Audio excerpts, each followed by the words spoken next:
Mais de 55 milhões de pessoas vivem com demências no mundo. E o Alzheimer é a principal causa, representando 70% dos casos. Com a população envelhecendo, os números não param de aumentar e os desafios só crescem.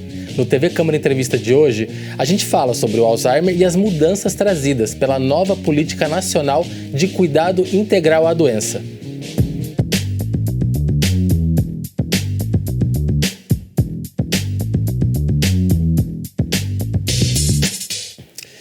E para explicar tudo, recebemos a neurologista, a doutora Nathalie Lett.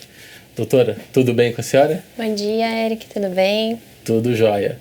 Doutora, o relatório mundial do Alzheimer apontou que 80% das pessoas ainda acreditam que o Alzheimer é uma consequência natural do envelhecimento.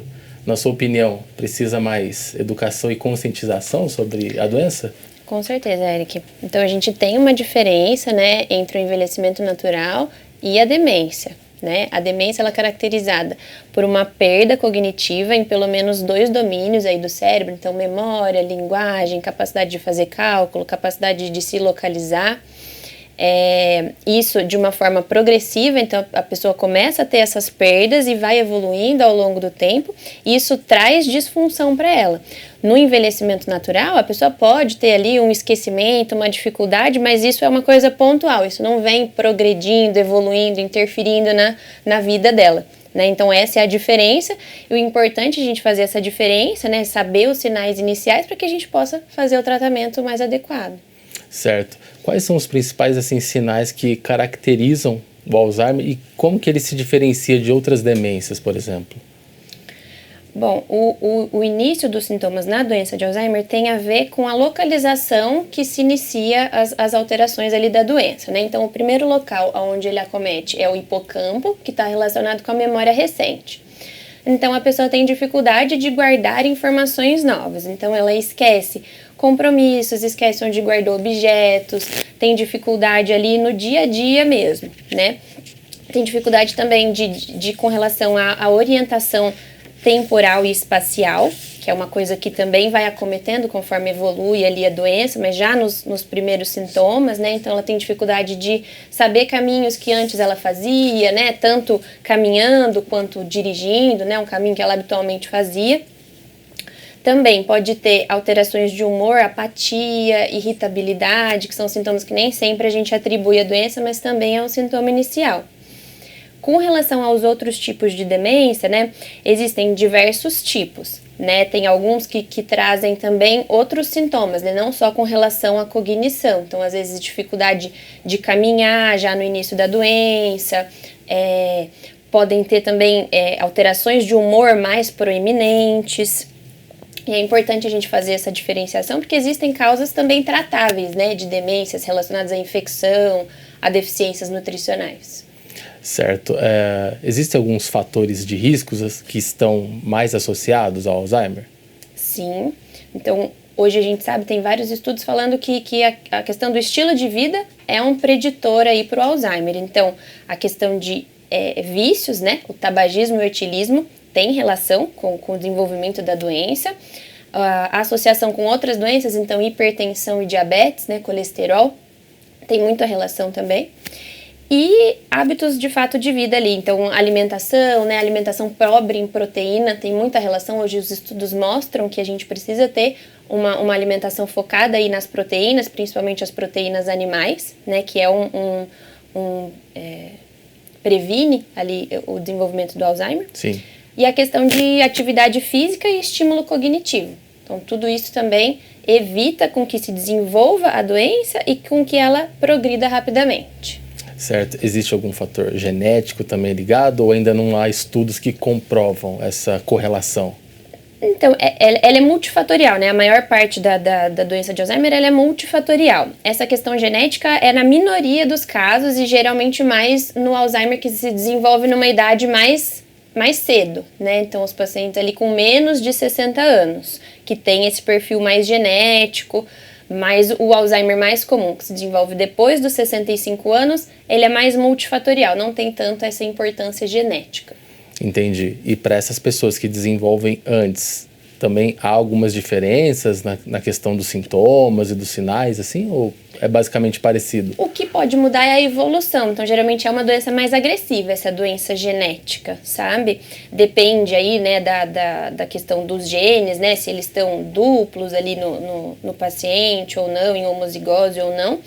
Mas ela tende a ser uma doença mais agressiva, afeta basicamente as mesmas áreas do cérebro, então vai dar primeiro esse problema de memória episódica, depois caminhar com essa dificuldade de orientação, alteração de humor, até ali a limitação, a dependência, né, a dificuldade de autonomia. Certo, e a idade que a doença, né, se manifesta com maior frequência, então, como a senhora falou, é a partir dos 60? A partir dos 65. 65. Que é a doença de Alzheimer senil. Então, 95% dos casos é esse perfil acima dos 65 anos de idade, que daí não tem muita relação genética, ela é mais multifatorial. Entendi. A senhora, como, né, trabalha diariamente assim, nos consultórios, a senhora geralmente tem mais contato com esses casos de pessoas mais velhas ou já chegou a ter contato de pessoas com Alzheimer antes dos 65, por exemplo? Não, geralmente é mais velho mesmo, porque até... tem essa questão das pessoas confundirem, né? O envelhecimento natural com a doença de Alzheimer. Então, às vezes, quando eles chegam ao consultório, já faz muitos anos que eles estão tendo essas disfunções aí pontuais, que às vezes a pessoa não acredita que seja de fato uma doença. Então, quando procura ajuda, já está mais evoluído, já tem mais idade mesmo. Entendi. E os primeiros sinais ali vêm na questão da memória, então? Da memória. A dificuldade de retenção. Então, um paciente que fica muito repetitivo, conta várias vezes a mesma história, tem dificuldade de nomeação, né? Então, às vezes, ele vai pegar determinada coisa, ele não se lembra o nome daquele objeto, ele utiliza nomes gerais ali, generalistas para aquela coisa que ele quer pegar, né? E essa questão de disfunção em casa mesmo, dificuldade de lembrar compromisso médico, dificuldade de lembrar que colocou um arroz para fazer ali na panela e deixa queimar. Então, mais essa memória episódica. Certo. Dentro da medicina, doutora, quais são os principais exames assim, que a pessoa poderia fazer justamente para diagnosticar os sinais de Alzheimer? Dentro da doença de Alzheimer, a gente sabe que não tem um exame específico, né? O diagnóstico é clínico, então, de acordo com os sintomas que o paciente apresenta e com a evolução deles. Os exames vão entrar para a gente descartar outras causas de demência, né? Possivelmente as causas tratáveis, né? Então, deficiências nutricionais, falta, né, de vitaminas, alterações de tireoide, infecções, então, às vezes, sífilis, toxoplasmose, determinadas infecções que atingem o cérebro podem cursar com alteração de memória e gerar uma demência. E o exame de imagem, ele vai entrar também para descartar outras coisas. Então, às vezes, um tumor numa área ali relacionada à doença de Alzheimer, né, poderia falsear os sintomas. E a gente pode ter realmente alterações da doença, né? Mas aí geralmente já é numa fase mais tardia. Então a gente vê uma atrofia nessa área da memória, que é o hipocampo, vê uma diminuição do cérebro no geral. Então é para descartar outras coisas, mas a gente ainda consegue ver alguns sinais da doença no exame de imagem. Entendi. E quais são os sinais assim que vocês conseguem mais observar nesses exames de imagem? Que acredito que seja uma tomografia computadorizada do cérebro? A tomografia é uma possibilidade, mas a ressonância magnética de crânio é o melhor exame atualmente, assim.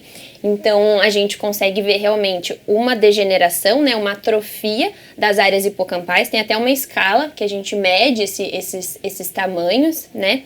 Então, vai ver a atrofia nessa área hipocampal, mesial aí do cérebro. E conforme se evolui a doença, ela vai se alastrando para outras partes do cérebro. Então, a gente vê também uma atrofia nas áreas temporais, nas áreas frontais, e isso sugere aí o diagnóstico da doença junto com a parte clínica, né?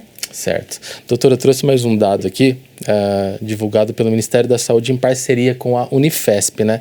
Cerca de 8,5% da população brasileira com mais de 60 anos vive com demência, né? Isso representa aproximadamente 2,7 milhões de pessoas. As projeções para 2050 não são tão animadoras.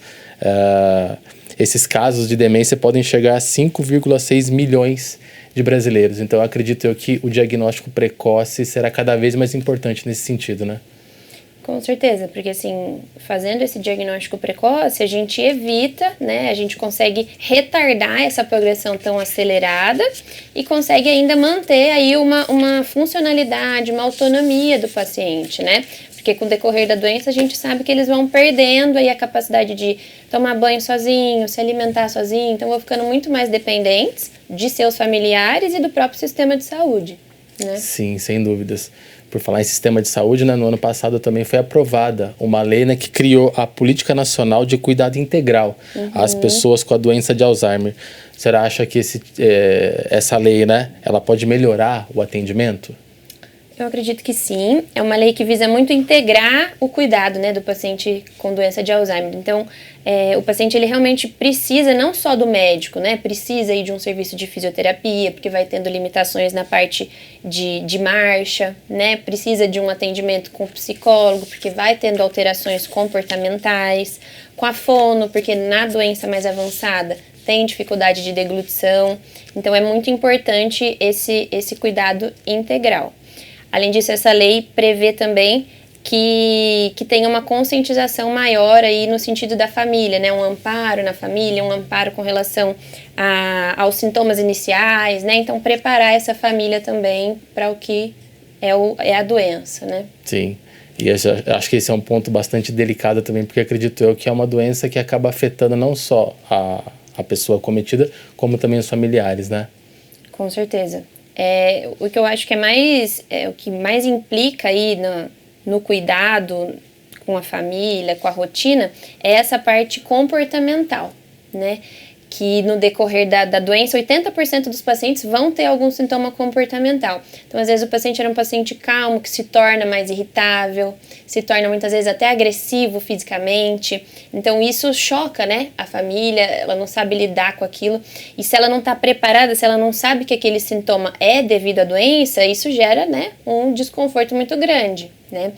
Existem também alterações com relação ao sono, então o paciente ele tem dificuldade de dormir ali no horário certo, às vezes fica caminhando pela casa, fica mais agitado, isso também é um problema, né? E no início da doença pode ter um pouco de apatia também, então às vezes se confunde com quadro de depressão, por exemplo, né?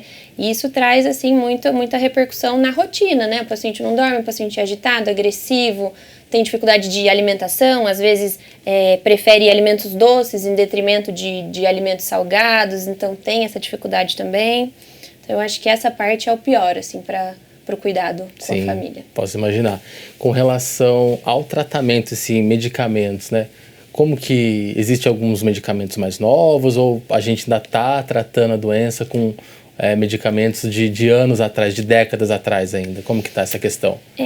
O que a gente tem, assim, de mais padronizado, digamos assim, é um tratamento antigo, né? São basicamente 3 medicações de uma mesma classe, né? Que são os anticolinesterásicos e uma outra medicação que é mais para uma fase avançada da doença. Então, essas medicações aí, elas vão ajudar, né? Já na demência estabelecida, vão ajudar no desenrolar da doença, né? Mas não vão evitar, de fato, a fisiopatologia ali, o agir da doença, né? Então, elas vão agir no sentido de retardar essa progressão, né? Rápida, né? Ela irá progredir ainda, essa doença vai progredir, mas ela vai progredir de uma forma mais lenta. Isso é o que a gente tem de estabelecido. Hoje em dia existem novas medicações sendo testadas, né? São os anticorpos monoclonais, que daí sim tendem a agir no início, ali no cerne da doença, né? Mas eles ainda têm um uso restrito, porque para que a gente possa utilizar essas medicações, a doença tem que estar muito no início, né? O paciente tem que ter alguns biomarcadores ali cerebrais também, e esses biomarcadores são difíceis da gente conseguir dosar, né? A nível, assim, de clínica mesmo, né? Eles estão mais a nível de universidade ainda. Mas eu acredito que a longo prazo isso vai mudar, né? E a gente vai ter aí uma possível cura, digamos assim. Certo. Muito tem se falado também, doutora, da questão do uso do canabidiol, né? Tanto para Alzheimer quanto também para outros tipos de demências, né? Qual que é a opinião da senhora para a utilização desse tipo de medicamento? Tem algum estudo que comprova realmente a eficácia ou tá tudo meio que num campo de teste ainda?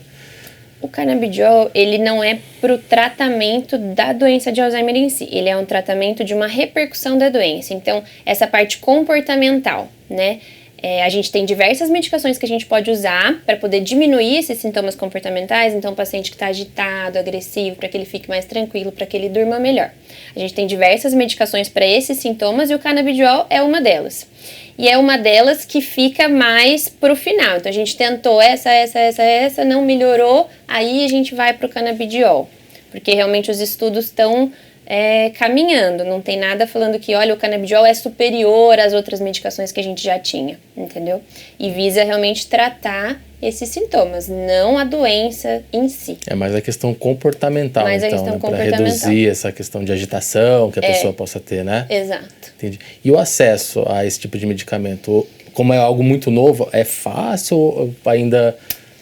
Ele ainda é complicado. O canabidiol hoje em dia foi introduzido, né, via SUS para alguns tipos de patologias, né, para epilepsia em pacientes mais jovens, para algumas síndromes epiléticas, né, mas para a doença de Alzheimer ainda o acesso é particular, né, a pessoa tem que comprar essa medicação e tem um custo elevado. Ainda tem um custo elevado, algumas medicações são importadas, então ainda tem um difícil acesso, assim, tem alguns tipos que são vendidos em farmácia mesmo, algumas formulações, mas o preço ainda é elevado.